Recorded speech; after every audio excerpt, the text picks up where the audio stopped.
It's the morning after and I'm still pinching myself over the incredible experience that I stumbled across yesterday when I came across this village down in the hills behind me and was invited to the wedding. Such an amazing time all through the afternoon. It did last well into the night. So much dancing, amazing food and a bit of drinking as well.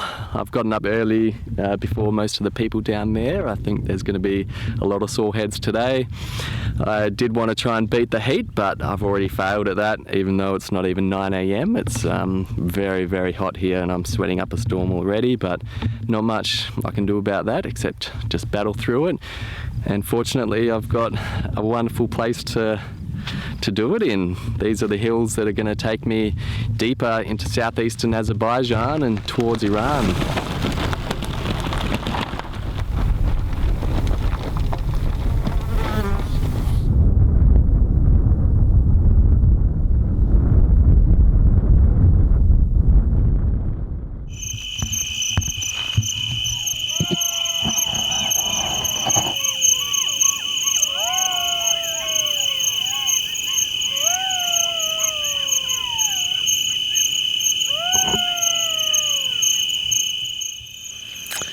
Nothing like a pack of wild animals to keep you on your toes. I'm not sure exactly what they are. Might be a pack of jackals, but hopefully they'll leave me alone and I can continue resting overnight and be ready for another day come tomorrow.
Another day, another adventure. I'm all packed up and ready to go. Today I'm going to be leaving the off-road that I've been travelling on for the last couple of days, and which has given me some wonderful adventures through some small parts of Azerbaijan. But from here on into the south of the country, there's only really one main road, and it's back to bitumen. So my adventuring out here in the wilderness is coming to an end, and I think I'll just put my head down and make some distance towards the town of Astara, which lies between Azerbaijan and a brand new country of Iran.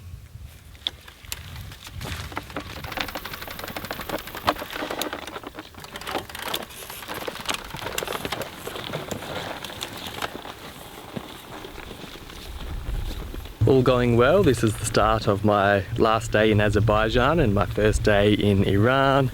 I've camped about 10 kilometers from the border, just giving my tent some time to dry in the sun. It's getting a bit dewy each morning these days, so I don't mind hanging around and waiting for the sun to dry everything off before I pack it away and hit the road.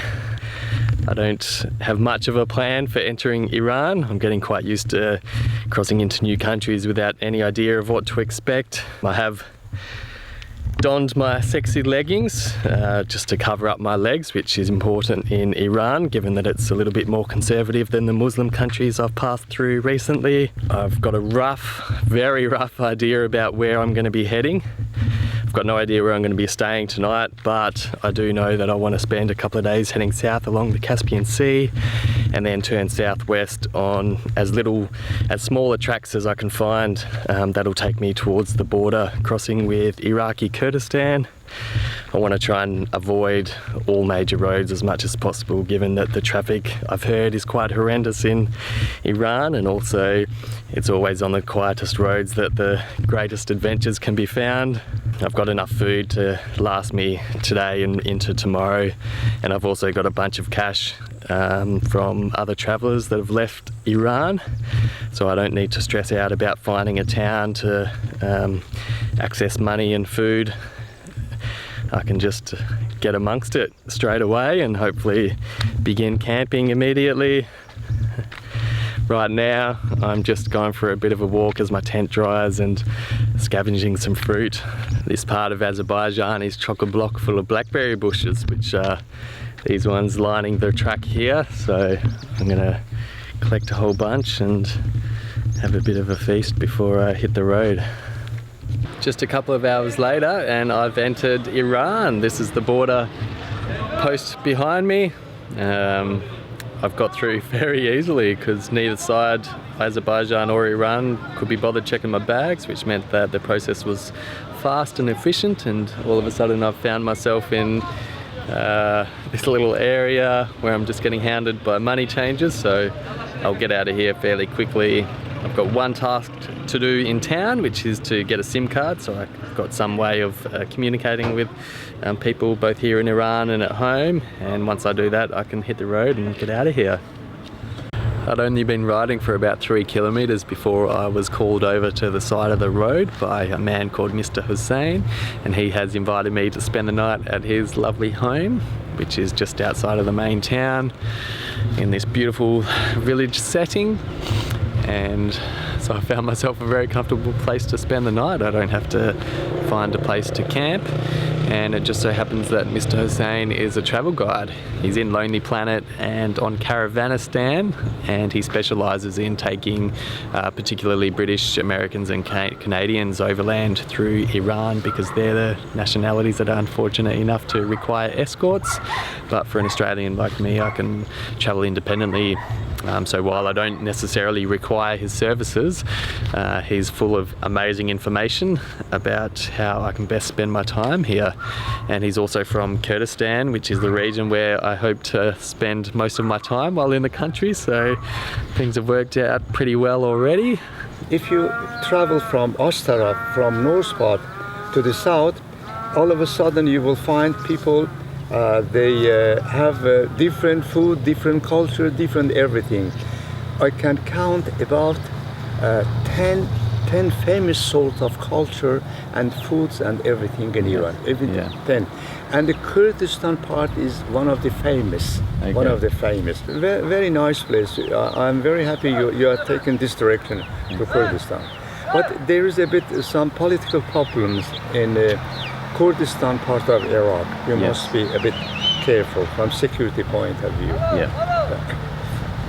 I offer my small garden and my house to those they are interested to take a rest in my small and beautiful village. My village is about 2 kilometers from main road and 10 kilometers to the border of Azerbaijan. If anybody is interested, they are welcome, they can stay and they can see my village. I will be very happy anyhow. And I can definitely attest to how nice it's been to stay here and be welcomed by Mr. Hussein for my first night in the country. So if you do ever come by this part of Iran, don't hesitate to contact him through iranoverland.com, and you won't be sorry. And the man of Lonely Planet. That's right, yes. He's in Lonely Planet, Caravanistan. Yeah. Very well recommended. Thank you very much. You're welcome indeed. I hope you enjoyed staying this night here in my house. Yep. And I look forward to seeing more of Kurdistan and the rest of Iran. Thank you. Thank you very much. You're welcome. I'm already learning that it's going to be hard to stick to any plans that I make. Yesterday, after leaving Mr. Hussein's house, I was hoping to make the turn off that'll take me southeast into the hills, but I didn't quite get there because along the way I made some friends with a couple of Iranian cyclists. We're riding from Tabriz to Mashhad, and I stuck with them for part of the day, and then in the afternoon they invited me to join them for a picnic lunch with some of their friends who were enjoying a day out. So I had a lovely meal. I don't know what I was expecting to come out of the big pot I saw, but it certainly wasn't spaghetti, but I guess it is a universal meal these days. So I had an awesome spaghetti. I was gifted the leftovers for dinner, which I brought to my campsite, which is just behind me here. I was running out of time at the end of the day, so I got a little bit worried that I was going to be setting up in the dark, but I managed to get off the main road and find this beautiful little spot. It's got a beautiful creek running by it, so I was able to have a nice wash and do a bit of laundry as well, which is always nice. It's nice to put on clean clothes at the start of a day and not sweaty, dirty ones. And those hills behind me are where I'm going to be heading towards today. I've just got to backtrack along the main road a little bit. Just 5 minutes in and I'm already facing my first very welcome delay. Salam alaikum. I stopped in a little shop just to get some groceries, some tomatoes and some supplies to have lunch and dinner, and I was told to sit down, and a couple of minutes later this incredible feast of a breakfast was delivered to me. So I'm being treated to an amazing breakfast after having my own terrible breakfast.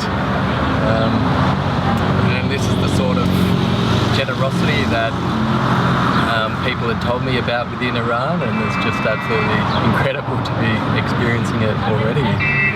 It's beautiful fresh cheese and sweet fruit chutneys and fresh grapes and tea.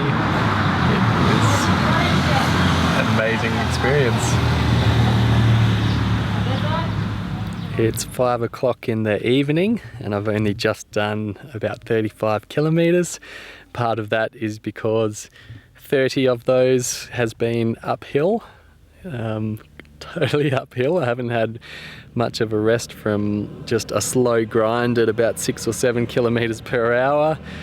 It's warm enough that I'm just absolutely sweating hell of a lot, so I'm absolutely soaked to the skin. I'm only just starting to get some beautiful views because I've spent most of the day riding through sort of densely forested areas. It's been beautiful because the light has just been filtering through the trees. I've been in shade most of the day, but now I'm starting to get a glimpse of the hills that I've been riding through, and it's absolutely beautiful. It feels like I'm reaching some sort of summit now, but no doubt it's going to be a false one and I've got more climbing to do. But it's 5 o'clock, so in the next hour or hour and a half I've got to also start thinking of finding a place to sleep. The other reason why I've done a relatively short distance is that I just keep stopping for tea breaks. There's no chance of dying of thirst out here. There's families picnicking along the whole stretch, and every time that I stopped for a rest I was invited to join a family and have some tea and melon and that sort of thing. So more welcome delays have happened throughout the day,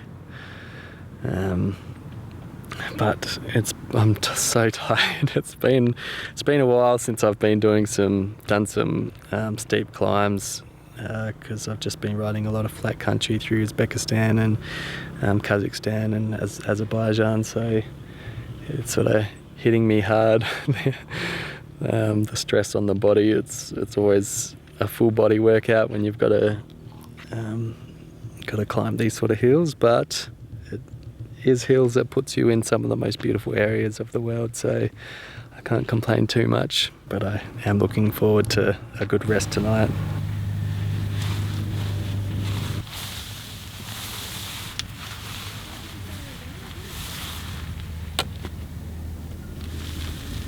And Mark is a boy, very good, and you and your family, come on, is my home. One day. My father is very kind, and your family, come on, is my home. Yes, okay? one day it'd be great to be able to bring my family back. Thank you very much. And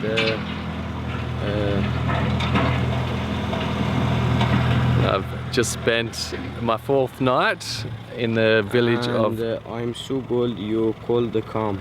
Thank you. Thank you very much. And I'm delighted to have you visit. Thank you. And your family, come on, my home. Okay? Yes. Please. Okay. Yes. Really. One day. Thank you very much. And I'm and my family and my father, Nate. It was fun. Yes. It was fun. Very fun for me too. Thank you very much.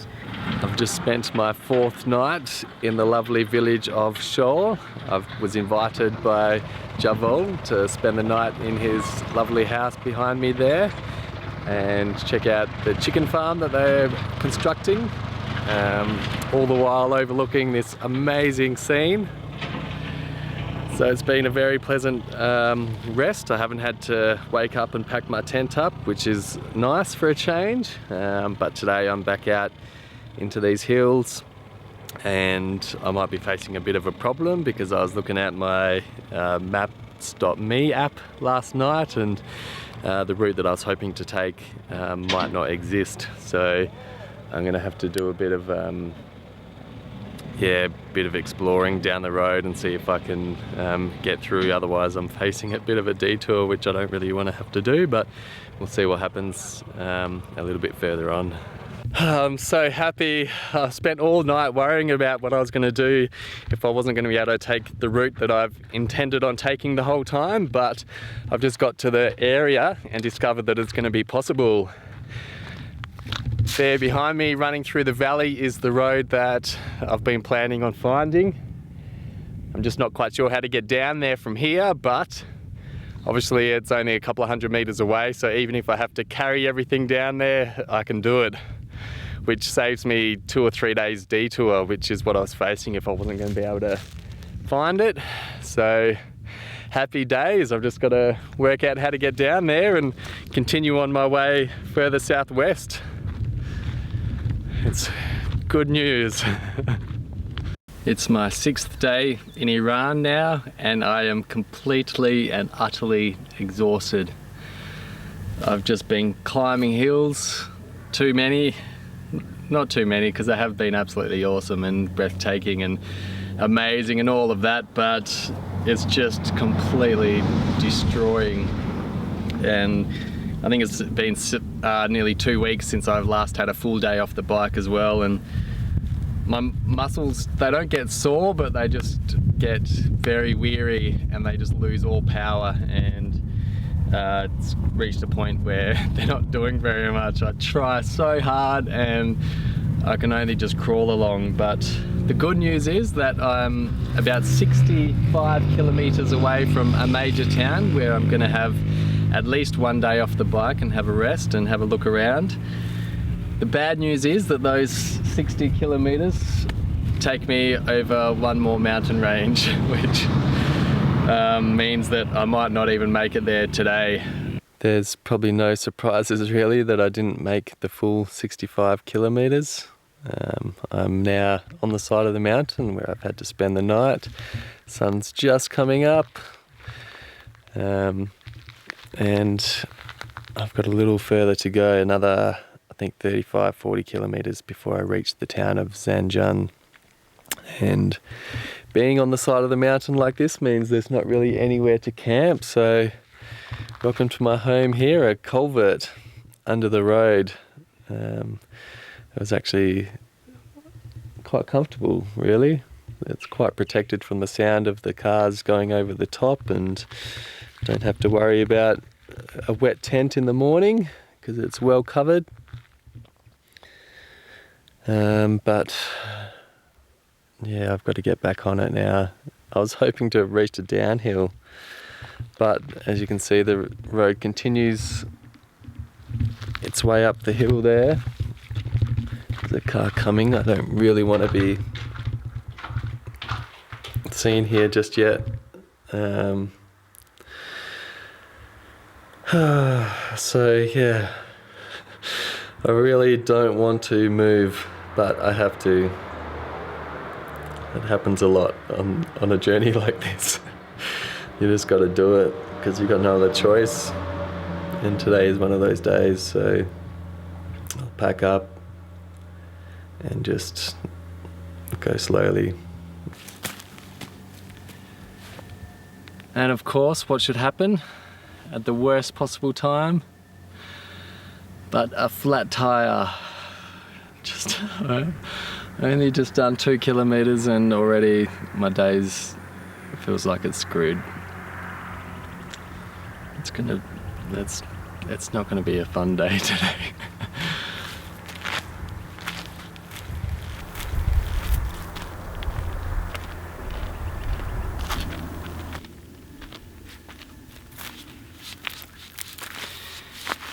It was only probably a slow leak because the tyre didn't completely deflate, and I'm just checking the tube and I actually can't find any sign of a puncture.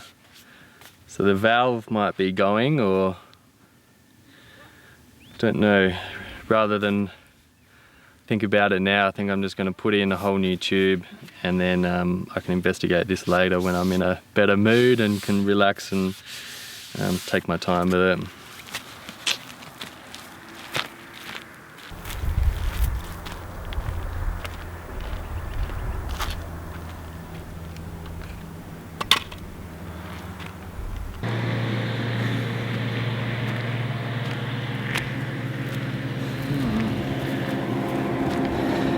Let's try today again.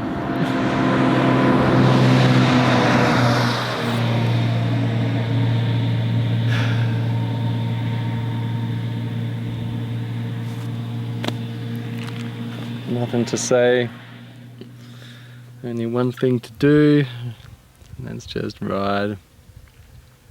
If I wind the clock back about 10,000 kilometers, I was cycling through Thailand. I reached Bangkok, where while waiting to get a new passport, I got a job in a Japanese restaurant washing dishes, and the money I earned from that I used to get a tattoo, and the tattoo reads, "Nothing serious, just temporary." And it's a reminder that whenever you're facing a challenge, especially a physical one, whatever pain you're going through, once you reach the top of the summit, for example, that pain can just instantly disappear, and that is what is happening right now for me, because I've just come over the top of the hill and I'm facing a massive downhill. So I've done it. I've made it to the top and I feel amazing. And whereas just 10 minutes before I was just hating life, it was an extra 11 kilometers of climbing today, which together with yesterday means I've been going uphill for about 40 straight kilometers without a break. I've reached 2,470 meters. I'm not actually sure what the elevation was when I started yesterday, but here's a quick calculation of how far I've climbed in that 40 kilometers. I hope, very, very much hope this is the top, but it looks like it. It's a nice steep downhill. And like I was saying before, I feel amazing. The pain in my legs has just instantly evaporated, and all the stress, the frustration, the anger that I was feeling in the world and this climb has just absolutely disappeared, and I couldn't feel any better. I'm loving everything again. You know, you face a difficult time like that and you just start questioning everything. You question the whole trip, whether you're capable, whether you actually enjoy it. But then nothing serious, it's just temporary, because once you achieve your goal, all you're left with is just an incredibly great feeling, and it feels good. So right now I've just got to collect some water running off the side of the mountain there is a tap. Someone's just stopped to collect some water as well. There's not a lot around here, so you've got to get it while you can, and I've pretty much run out, so I'm going to go and top up my water and then enjoy what I hope will be a continuous downhill all the way down to Zanjan.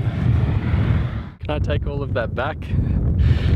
The downhill was relatively short-lived. It took me to this reservoir and around a few more corners I've got more uphill. So I'm back to feeling pretty shitty really. Although I am closer. I'm 11 kilometers now from town, which sounds very close, but when you're as generally exhausted as I am, it's going to take a monumental effort still to get there. And adding to that, I've got a headwind all of a sudden.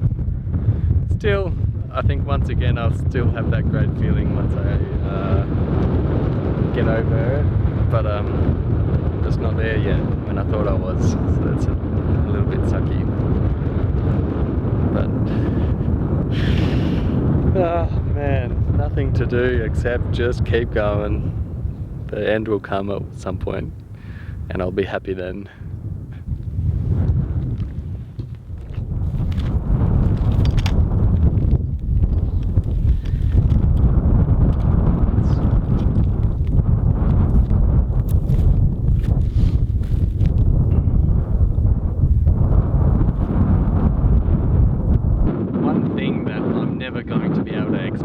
To anyone accurately is what it feels like to be welcomed into a family, to become part of another family in another country, within another culture.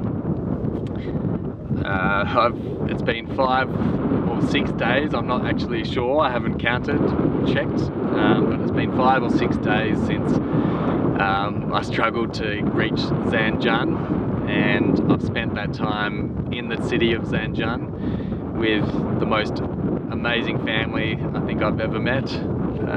I was riding into the city when a guy called Ali Reza stopped in his car and just wanted to check how I was going, make sure I was okay, and he offered me some cake and a choc milk, and then I got his contact details because he said I could visit him at his house. So I rode on into the city, rode downtown to Enclave Square, had a quick look around, and then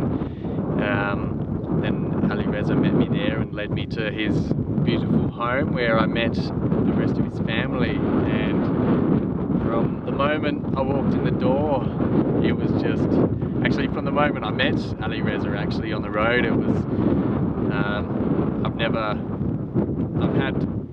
I've had some wonderful experiences with people so far on this entire trip, but the ease at which I became part of this family was just absolutely magical.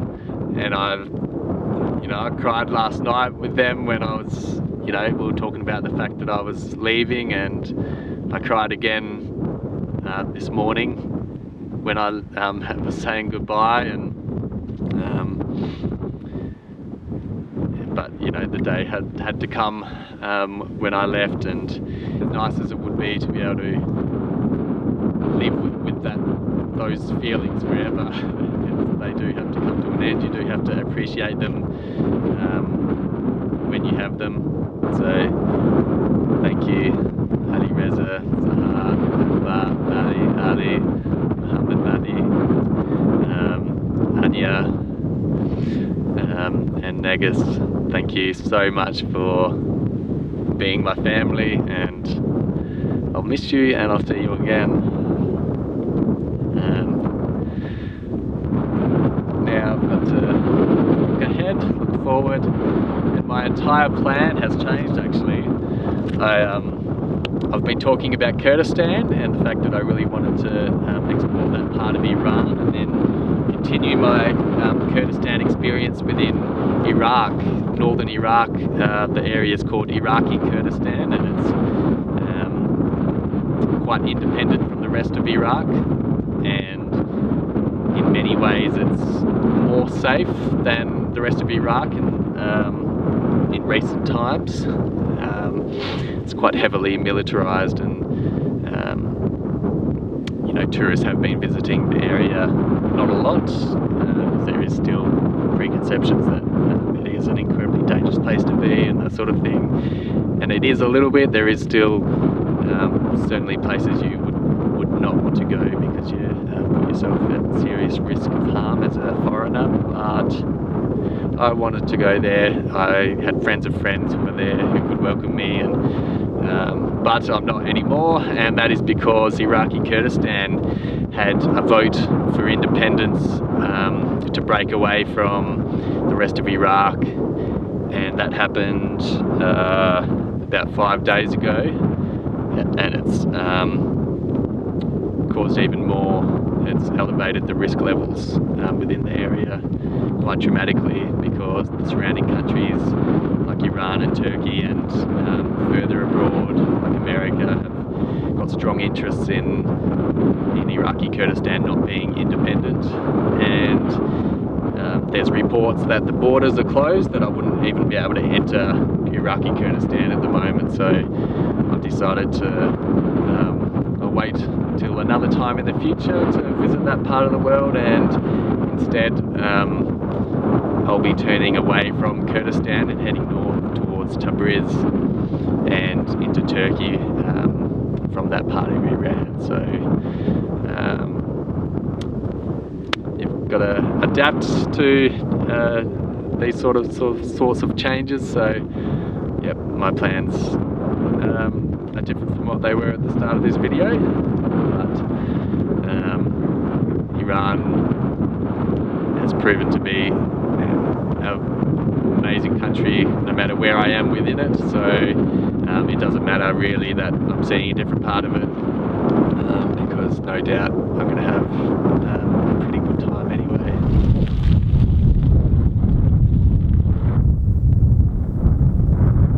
I've got my bike up and running once again after getting that quick flat, but I've also discovered that my rear tyre is at the end of its life. I probably should have replaced it, but it's completely frayed in one section, just in there. Not sure if you could see that, but it's been through a lot, this particular tyre, and it's finally decided to give up on me. But like I said, I was too lazy to put a spare tyre on it, so I'm hoping it lasts another 100 kilometres to get me into Tabriz, when I'll give my whole bike a check over. But having stopped here to fix my tyre, I'm just going to have some quick morning tea, and as is the case, everyone keeps stopping to check how I'm going. No?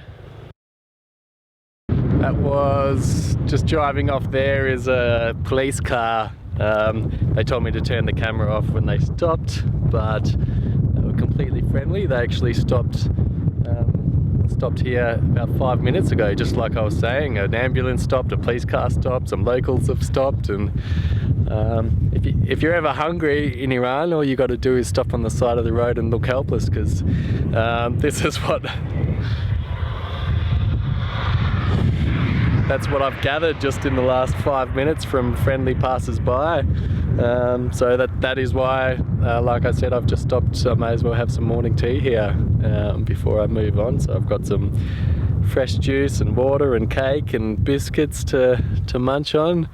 So I'll do that and then get back on the road, because my day is disappearing pretty quickly already, and I really want to get to Tabriz.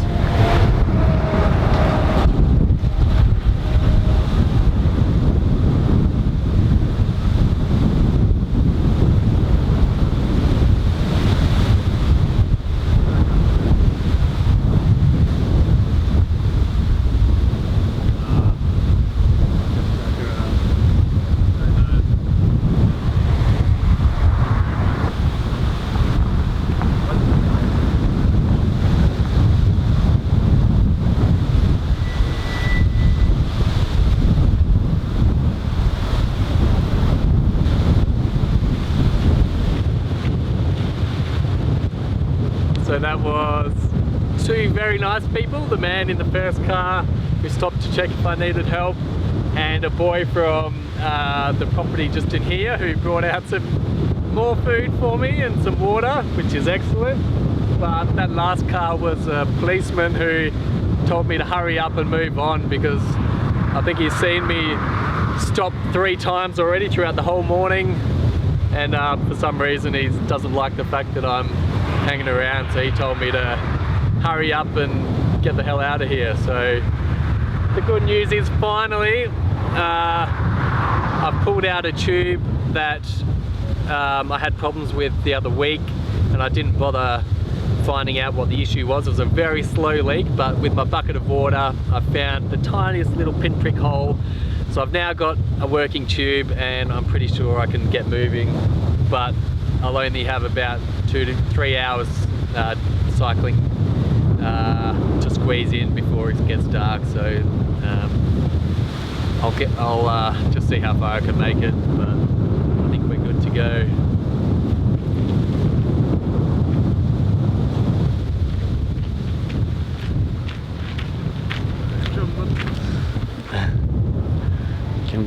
These are the friendly ambulance guys that have helped me with food and moral support anyway.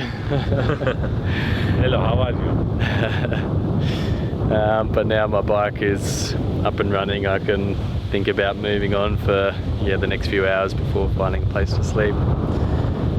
Fingers crossed anyway. I've just found another problem with my bicycle, which is my front rack has decided to break. It's completely broken there, so I'm going to have to find a welder in Tabriz if it holds out until then, which it should. But I guess I've been riding for so long that things are starting to happen. But got to deal with them as they come, and nothing else you can do. I'll get going.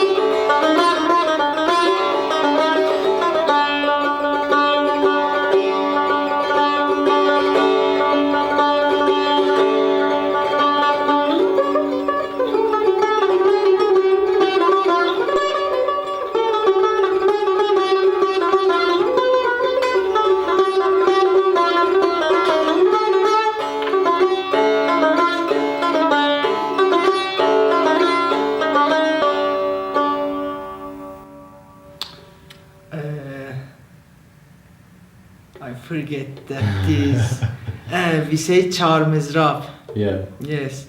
And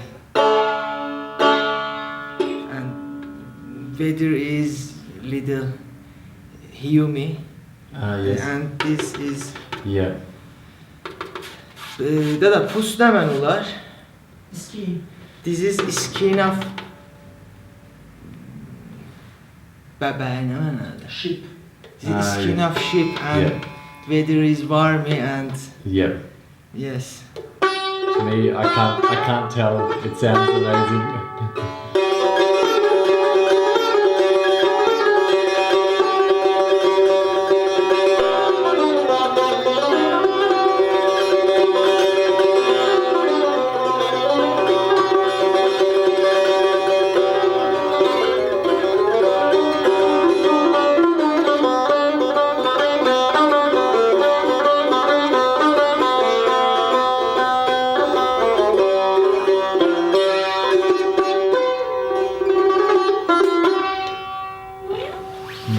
That is so good. I forget what I played the last time Yeah. because I stopped Yeah. the vasat nemen olar? Middle. The middle of the Yeah. No, that's incredible. Thank you, thank you. It's been nearly a week now since that troublesome day on my way into Tabriz. On my way into the city, I stopped off at a metal workshop to see if I can get my rack fixed, and not only did it get repaired, but the family who helped me out invited me to stay with them. So most of the last week has been spent living with an incredibly beautiful family in Tabriz.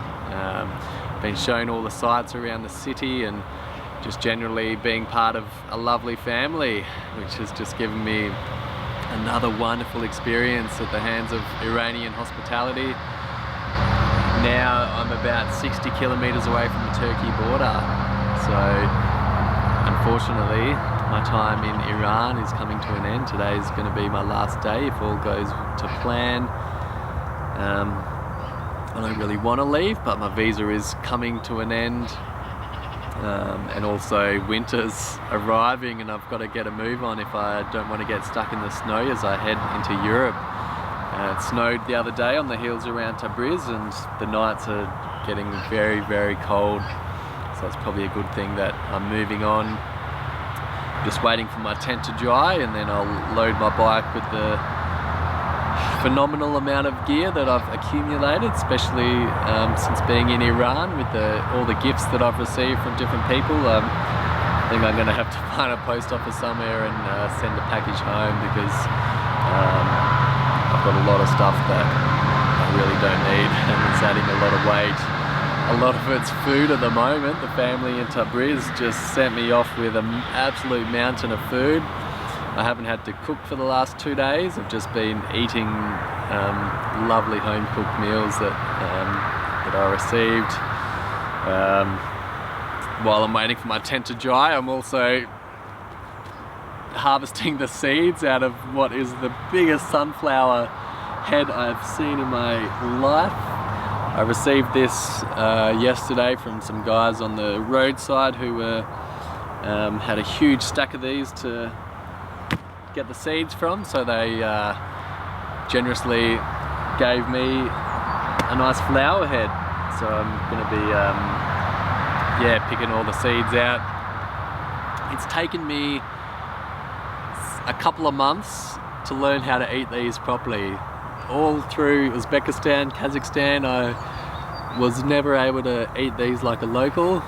They do it in about half a second just to extract the seed like a professional, and I used to think that it took me more energy to actually get the seed out than I received from actually eating them, but I've become a pro. Ready? And of course, damn it. You ready? Bloody empty. Take 3.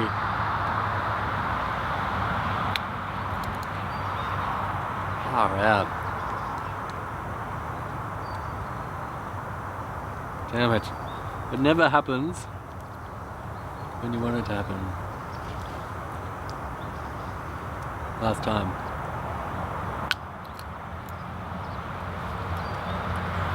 That was okay. It requires perfect placement, perfect handhold position, 2 quick bites, a little squeeze, and out pops the seed.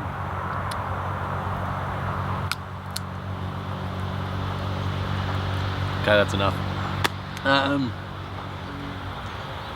My tent's nearly dry.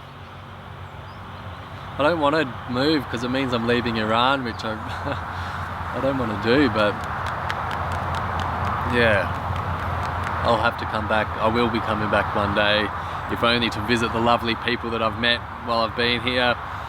But it's just an incredible country to explore, the landscape, the nature, it's just amazing. I'm gonna miss it, but Turkey is calling, so I'll explore another country of this beautiful world.